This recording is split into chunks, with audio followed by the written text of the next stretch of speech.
नमस्कार बंधुरा श्रावणी रान्नाघरे आपनादेर सबाइके स्वागत जानिए आमी आबारो एकटा रान्नार भिडियो निये आपनादेर सामने चले एसेछि। आजकेर आमी आपनादेर चिंगड़ी माछ दिये एकटा असाधारण रेसिपि बानिये देखाबो। आशा करी आपनादेर भालो लागबे। तार जोन्नो किन्तु आमार पुरो भिडियोटा आपनादेर देखते होबे। ताहले चलुन आजकेर आमी एई चिंगड़ी माछ दिये कि बानाई सेटा आपनारा एकबार देखे निन। चिंगड़ी माछेर एई रेसिपिटा बानानोर जोन्नो प्रथमे आमी एखाने গ্যাসটা অন করে একটা কড়া বসিয়ে দিয়েছি। এইবারে আমি কড়ার মধ্যে দিয়ে দেব সরষের তেল। এখানে প্রায় আমি 4 চামচের মতো সরষের তেল দিলাম। এবারে তেলটা আমার যতক্ষণে গরম হবে ততক্ষণে আমি এখানে চিংড়ি মাছের মধ্যে নুন আর হলুদ মাখিয়ে নেব। তার জন্য আমি এখানে দেব চিংড়ি মাছে এখানে নুন আর দেব আমি এখানে হলুদ। এখানে কিন্তু আমি মাঝারি সাইজের চিংড়ি মাছটা নিয়েছি, সেই চিংড়ি মাছটা দিয়েই আমি আজ রান্নাটা করব। আর এখানে কিন্তু আমার 500 গ্রাম মতো চিংড়ি মাছ আছে। সেই চিংড়ি মাছের মধ্যে আমি নুন হলুদটা খুব ভালোভাবে মাখিয়ে নেব। চিংড়ি মাছের মধ্যে নুন হলুদটা আমি ভালোভাবে এখানে মাখিয়ে নিয়েছি। আর অন্যদিকে কিন্তু তেলটা যে গরম বসিয়েছিলাম সেই তেলটাও কিন্তু গরম হয়ে গেছে।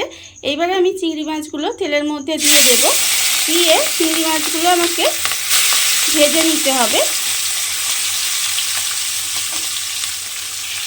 আর চিংড়ি মাছগুলো কিন্তু খুব ভাজবো না, মানে খুব বেশি লাল করে ভাজার দরকার নেই। চিংড়ি মাছ হালকা করে একটু 2-3 মিনিট মতো ভেজে নিলেই হবে। কারণ চিংড়ি মাছ বেশি ভাজলে কিন্তু শক্ত হয়ে যাবে, তখন কিন্তু খেতে মোটেও ভালো লাগবে না। সেই জন্য আমি 2 থেকে 3 মিনিট মতো একটু চিংড়ি মাছটা এইভাবে একটু ভেজে নেব। চিংড়ি মাছটা আমার এখানে ভাজা হয়ে গেছে। এইবারে আমি চিংড়ি মাছটাকে তুলে রেখে দেব। চিংড়ি মাছগুলোকে আমি আলাদা করে তুলে রেখে দেব। মাছগুলো আমি এখানে আলাদা করে তুলে রেখে দিয়েছি।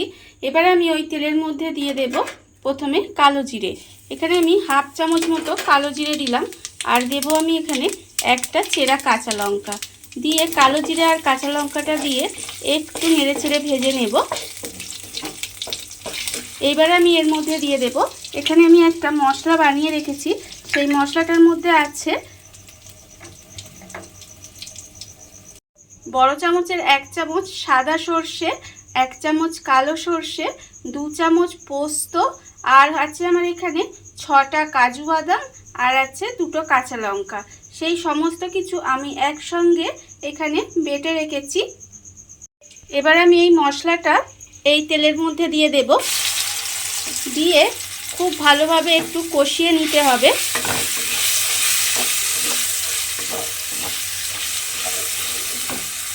মশলাটা আমি এখানে খুব ভালোভাবে কষিয়ে নিয়েছি।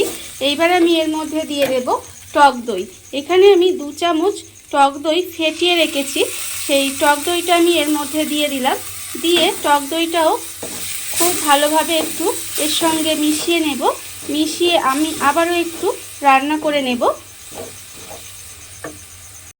দইটা দিয়ে খুব ভালোভাবে মিশিয়ে একটু রান্না করে নিয়েছি। এইবারে আমি এই সময় দিয়ে দেব গুঁড়ো মশলাগুলো। এখানে আমি 1 চামচ হলুদের গুঁড়ো, 1 চামচ লঙ্কার গুঁড়ো আর 1 চামচ চিনি রেখেছি, সেটা কিন্তু আমি এর মধ্যে দিয়ে দিলাম। এবারে আমি এর মধ্যে যে দইয়ের বাটিটা ছিল সেই বাটি ধোয়া অল্প একটু জল দিলাম। দিয়ে খুব ভালোভাবে মশলাটা একটু কষিয়ে নেব। আর এই সময় কিন্তু আমি এর মধ্যে দিয়ে দেব আন্দাজ মতো নুন। নুনটা আমি এখানে আন্দাজ মতো দিয়ে দিলাম। দিয়ে মশলাটা আমার খুব ভালোভাবে কষাতে হবে যতক্ষণ না পর্যন্ত মশলা থেকে তেলটা ছেড়ে যায়। মশলাটা আমার এখানে খুব ভালোভাবে কষানো হয়ে গেছে। দেখুন মশলা থেকে কিন্তু তেলও ছেড়ে গেছে। এইবার আমি এই সময় দিয়ে দেব জল। এখানে আমি বাটি ধোয়া অল্প একটু জল দিলাম। আর আমি এর মধ্যে অল্প আরেকটু জল দেব।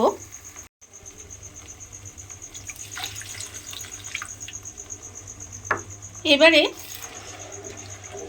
বেশ কিছুক্ষণ এইভাবে একটু রান্না হতে দেব।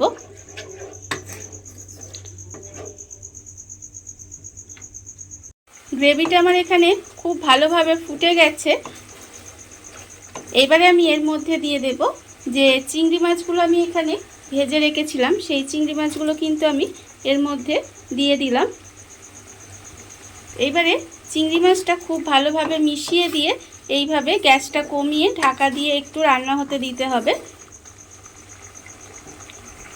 চিংড়ি মাছগুলো দিয়ে আমি এইভাবে 5 থেকে 7 মিনিট মতো একটু রান্না হতে দিয়েছিলাম।